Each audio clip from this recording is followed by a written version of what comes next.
No coração da África Austral, uma terra de paisagens diversas e culturas ricas esperava para ser descoberta pelo mundo. Esta terra era Angola. Seu destino tomou um rumo decisivo no ano de 1482. Navegadores portugueses chegaram às suas costas. Isso marcou o início de uma relação complexa entre Angola e Portugal. Liderando esta expedição estava Diogo Cão. A missão de Cão era encontrar uma rota marítima para a Índia.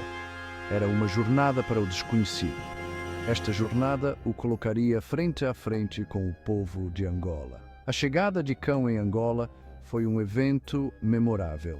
Marcou a primeira vez registrada em que europeus pisaram na terra. Este encontro preparou o cenário para um novo capítulo na história de Angola. A viagem de Diogo Cão o levou para o sul, ao longo da costa africana. Ele finalmente chegou à foz de um rio poderoso em 1482. Este era o rio Congo e serviria como porta de entrada para os portugueses no coração de um reino poderoso e bem estabelecido.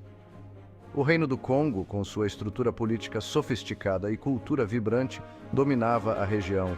Tornar-se-ia o ponto focal das primeiras interações portuguesas em Angola. Ao chegar à foz do rio Congo, Cão não perdeu tempo em fazer contato com os habitantes locais. Ele encontrou os súditos do Mani Congo, o todo-poderoso governante do Reino do Congo. Reconhecendo a importância de estabelecer um relacionamento com este reino poderoso, Cão enviou emissários para o interior. A relação entre Portugal e o Reino do Congo no final do século XV e início do século XVI foi uma mistura complexa de diplomacia, comércio e conversão religiosa. Inicialmente, ambos os lados se aproximaram com cautela e curiosidade. Os portugueses estavam ansiosos para estabelecer feitorias e garantir acesso aos recursos da região. Os governantes do Congo, por sua vez, viram uma oportunidade de expandir sua influência e se beneficiar de novas parcerias comerciais. O comércio tornou-se a pedra angular desse relacionamento inicial. Os portugueses estavam particularmente interessados em marfim, cobre e escravos. Em troca, eles ofereciam produtos manufaturados, têxteis e armas. A demanda por escravos, alimentada pelo florescente comércio transatlântico de escravos, lançaria uma longa sombra sobre a relação entre Portugal e o Reino do Congo. À medida que o século XVI avançava, as ambições portuguesas em Angola sofreram uma mudança significativa. O foco mudou do relacionamento relativamente equilibrado com o Reino do Congo. Mudou-se para o controle territorial absoluto e a expansão do tráfico transatlântico de escravos. Essa mudança na política teria consequências profundas e devastadoras para Angola e seu povo. Em 1575, Paulo Dias de Novaes, um nobre português com uma visão de grandeza colonial, fundou a cidade de Luanda. Com o estabelecimento de Luanda, a presença portuguesa em Angola passou de exploração e comércio para conquista e exploração. A invasão portuguesa em território angolano e os horrores do tráfico de escravos foram recebidos com feroz resistência das populações indígenas. Desde o início, vários grupos e reinos se levantaram para desafiar a dominação portuguesa. Esses atos de resistência assumiram muitas formas. Eles variavam de rebeliões armadas a atos sutis de sabotagem e não conformidade. Um dos primeiros e mais notáveis exemplos de resistência veio do reino de Ndongo, localizado ao sul do Congo. A rainha Nzinga Mbandi, uma hábil diplomata e estrategista militar, liderou o povo Ndongo em uma luta de décadas contra a expansão portuguesa no século XVII. O reinado de Nzinga foi marcado por sua determinação inabalável de proteger seu povo da escravidão e preservar a independência de seu reino. Seu legado como símbolo da resistência angolana continua a inspirar gerações.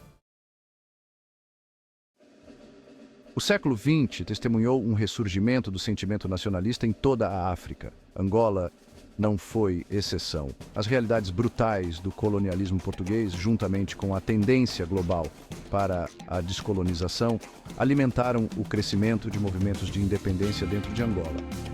Esses movimentos, embora diversos em suas ideologias e abordagens, compartilhavam um objetivo comum: a libertação de Angola do domínio português. Entre os mais proeminentes desses movimentos estavam o Movimento Popular de Libertação de Angola, a Frente Nacional de Libertação de Angola e a União Nacional para a Independência Total de Angola. Cada um desses movimentos obteve apoio de diferentes grupos étnicos e regiões dentro de Angola, refletindo a diversidade interna do país. O MPLA, com suas inclinações marxistas-leninistas, encontrou uma forte base de apoio nos centros urbanos, particularmente entre o povo Mibundu. A FNLA, por outro lado, obteve seu apoio principalmente do povo Bakongo, no norte. O ano de 1961 marcou um ponto de virada na luta de Angola pela independência. Frustrados com a intransigência de Portugal e encorajados pelos sucessos de outros movimentos de libertação em toda a África, os nacionalistas angolanos pegaram em armas contra seus opressores coloniais. A luta armada pela independência havia começado mergulhando Angola em um conflito prolongado e sangrento que duraria longos 14 anos. Os primeiros anos da guerra foram marcados pela guerrilha, com movimentos de libertação angolanos, lançando ataques contra instalações militares portuguesas e infraestrutura estratégica. O conflito atraiu atores externos, com a União Soviética, Cuba e outros países comunistas, fornecendo apoio ao MPLA, enquanto os Estados Unidos e a África do Sul apoiaram a FNLA e a UNITA. Após mais de uma década de luta armada e imenso sacrifício, Angola finalmente alcançou sua tão esperada independência de Portugal em 1975.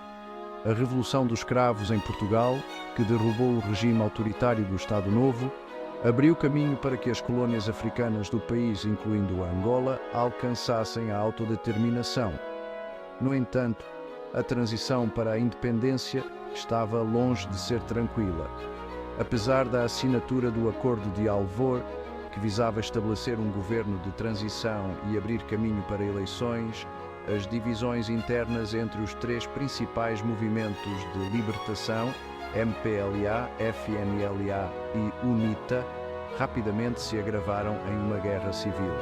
Quando os portugueses se retiraram, o MPLA, com o apoio de tropas cubanas e ajuda militar soviética, tomou o controle da capital, Luanda, e declarou a independência da República Popular de Angola em 11 de novembro de 1975. A euforia da independência durou pouco. A liberdade conquistada a duras penas por Angola foi imediatamente ofuscada pela eclosão de uma guerra civil devastadora que engolfaria a nação recém-independente pelos próximos 27 anos. O MPLA, agora o partido no poder, enfrentou oposição armada da UNITA e da FNLA, cada um competindo pelo controle do país. A guerra civil, alimentada pelas rivalidades da Guerra Fria e pelo envolvimento de atores externos, teve um impacto catastrófico em Angola.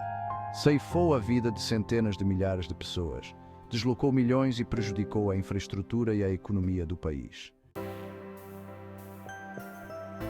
O alvorecer do século XXI trouxe consigo um vislumbre de esperança para Angola. Após décadas de conflito, um acordo de cessar-fogo foi alcançado entre o governo e a UNITA em 2002. Isso abriu caminho para que o país iniciasse o longo e árduo processo de reconstrução e reconciliação. O fim da Guerra Civil desencadeou uma onda de otimismo e um aumento na atividade económica, particularmente no setor de petróleo, que se tornou o esteio da economia angolana. No entanto, apesar do progresso significativo nos últimos anos, Angola continua a lutar com os legados de seu passado turbulento e os desafios da reconstrução pós-conflito. A jornada de Angola da subjugação colonial à independência foi marcada por triunfo e tragédia. Da chegada dos portugueses no século XV à independência conquistada a duras penas do país em 1975 e aos subsequentes desafios da Guerra Civil e da reconstrução, a história de Angola é uma prova da resiliência e determinação do seu povo. Apesar das cicatrizes duradouras do colonialismo e do conflito, Angola fez avanços significativos nos últimos anos. Surgiu como uma grande potência econômica na África, impulsionada por suas vastas reservas de petróleo. No entanto, o desafio para Angola, à medida que avança, é garantir que os benefícios desse crescimento econômico sejam compartilhados de forma equitativa entre sua população.